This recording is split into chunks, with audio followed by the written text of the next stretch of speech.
আমি উৎসুক হয়ে জানতে চাইলাম, তবে কি গুরুদেব আমাকে তার দর্শনের অনুমতি দিয়েছেন? হ্যাঁ, দিয়েছেন, বললেন ইয়ুৎসুং লামা। তারপর একটু থেমে বললেন, আপনি যাদের এখানে পাষাণ বেদির ওপর সমাধিস্থ অবস্থায় বসে থাকতে দেখছেন, তারা এক অর্থে মৃত। কারো মধ্যেই জীবনের কোনো লক্ষণ নেই। এই অবস্থাতেই কেউ 100 বছর, কেউ 200 বছর, কেউ বা 300 বছর ধরে বসে আছেন। এই কথা শুনে আমি ঘোর আশ্চর্য হয়ে গেলাম। মাথা ঘুরিয়ে ঘুরিয়ে ওই বসে থাকা সাধকদের দিকে ভালোভাবে দেখলাম। প্রত্যেকের শরীরেই একটা বিশেষ ধরনের তেজ বিরাজ করছে। দেখে কেউ বলতেই পারবে না যে এরা সবাই মৃত। ইয়ুৎসুং লামা বললেন, এরা সকলেই সমাধির বিশেষ অবস্থা প্রাপ্ত।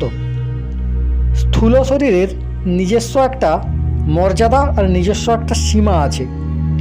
ওই মর্যাদা আর সীমার মধ্যে বাঁধা থাকলে সাধনার উচ্চতম শিখরের নাগাল পাওয়া কখনোই সম্ভব নয়।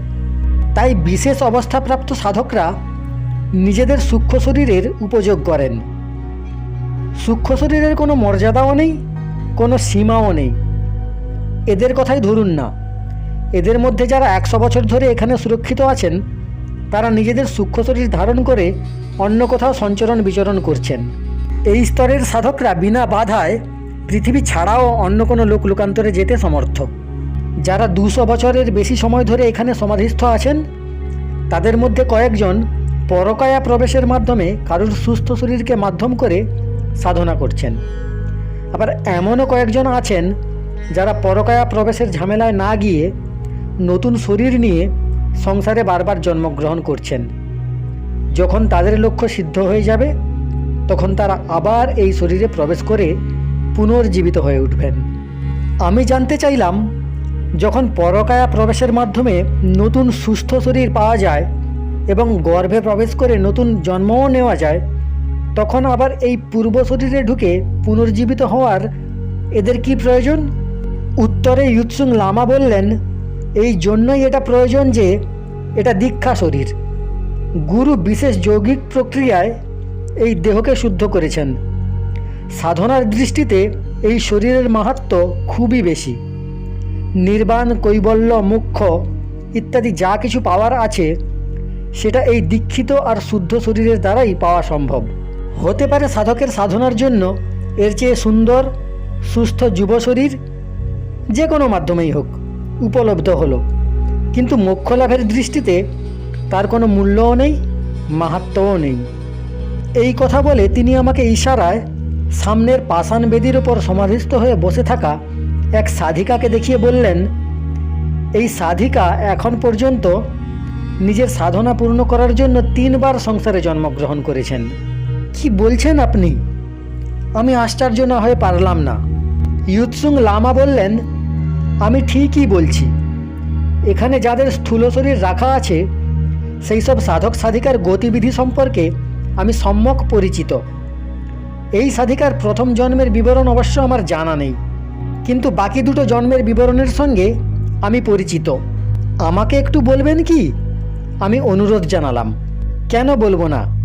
ইয়ুৎসুং লামা বললেন, দ্বিতীয়বার এই সাধিকা শোভা নাম নিয়ে এক বাঙালি পরিবারে জন্ম নিয়েছিলেন। পূর্ব সংস্কারের ফলস্বরূপ অল্প বয়সেই তার ব্রহ্মজ্ঞান উপলব্ধ হয়, সেটা মাত্র 16 বছর বয়সে। ওই শরীরে তারপর ইনি 45 বছর পর্যন্ত সাধনা করেছিলেন। তৃতীয়বারেও এই সাধিকা পশ্চিমবঙ্গের এক বাঙালি পরিবারে জন্মগ্রহণ করেছেন, ঠিক 2 বছর আগে। সঠিকভাবে নামকরণ হয়নি বলে তার বর্তমান নাম আমি বলতে পারছি না, কিন্তু এইটুকু বলতে পারি যে এরপর এই সাধিকা আর কোনো নতুন শরীর ধারণ করবেন না। এই তৃতীয় শরীর ত্যাগ করলে তিনি আবার এই দীক্ষিত শরীরেই ফিরে আসবেন, আবার পুনর্জীবিত হবে এই শরীর। লামা ইয়ুৎসুংয়ের এইসব কথা শুনে আমার মস্তিষ্ক যেন আর কাজই করছিল না। মনে পড়ে গেল আজ থেকে 14 বছর আগে কাশিতে আসা এক শোভা মায়ের কথা। সাধক সমাজে উচ্চকোটির সাধিকা হিসেবে তিনি পরিচিত ছিলেন। তার সাথে অনেক দিন পর্যন্ত আমার আধ্যাত্মিক সম্বন্ধ ছিল। মহাসমাধি গ্রহণের আগে তিনি আমাকে বলেছিলেন, আমার সাধনা এখনো পূর্ণ হয়নি, আরও একবার আমাকে শরীর ধারণ করতে হবে। ইনিই কি তাহলে সেই শোভামা? সেই বিশাল গর্ভগৃহের নিচে ছিল আরও একটা গর্ভগৃহ, যেখানে নামার জন্য ছিল খুব সরু সিঁড়ি। ইয়ুৎসুং লামার গুরু, যিনি তাওয়াং মঠকে অদৃশ্যভাবে পরিচালনা করেন, সেই লাম্ফাছেনের সাধনা কক্ষ ছিল সেটাই।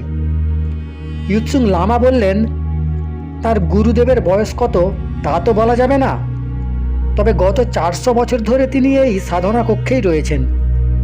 যেসব সাধকরা গুপ্তরূপে এবং রহস্যময় প্রক্রিয়ায় সাধনারত, তারা মঠের মধ্যেই থাকুন অথবা বাইরেই কোথাও থাকুন, গুরুদেব তার সূক্ষ্ম শরীর, মনোময় শরীর আর আত্মশরীর নিয়ে তাদের সাধনার পথ নির্দেশিত করে চলেছেন। শিষ্যরাও বরাবর অগোচর রূপে তার সঙ্গে যোগাযোগ রাখেন। এগিয়ে যেতে যেতে ইয়ুৎসুং লামা বললেন, আসুন এবার গুরুদেবের দর্শন করাই আপনাকে। ইয়ুৎসুং লামার পেছনে পেছনে চললাম আমি। অন্ধকারে ঢাকা সরু সিঁড়ি দিয়ে নেমে নিচে পৌঁছলাম আমরা। নিচে ছিল একটা ছোট্ট ঘর, পাথরের দেওয়াল, পাথরের মেঝে, পাথরের ছাদ, ভেতরে ভয়ঙ্কর ঠান্ডা। সারা শরীর কেঁপে উঠল। কামরার মধ্যে একটা স্ফটিকের তৈরি বেদি, সেই বেদির ওপরেই পদ্মাসনে অর্ধ সমাধিস্থ অবস্থায় বসেছিলেন ওই মহান যোগী লামা লাম্ফাছেন। সারা শরীর তার নরকঙ্কালের মতো, কিন্তু চেহারার মধ্যে একটা অসীম অলৌকিক তেজ আছে। শরীরের চারদিকে নীল আর হলুদ রঙের প্রভামণ্ডল। সেই প্রভামণ্ডল থেকে হালকা আলোর আভা ঘরের মধ্যে চারিদিকে ছড়িয়ে গেছে।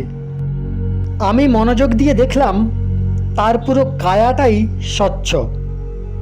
মহাত্মার মাথার জটা পিঠের ওপর দিয়ে নেমে নিচে পাতা কার্পেটের ওপর ছড়িয়ে আছে। ঘরের মধ্যে এক অসাধারণ সুগন্ধ। সেই সুগন্ধ আমার মন প্রাণকে সম্মোহিত করে ফেলেছিল, কিন্তু সেটা যে কিসের সুগন্ধ তা আজ পর্যন্ত ভেবে পাইনি। কোটি কোটি প্রণাম জানাই সমস্ত মানবাত্মাকে। পরের অংশ শোনার জন্য চ্যানেলটি সাবস্ক্রাইব করে রাখতে পারেন।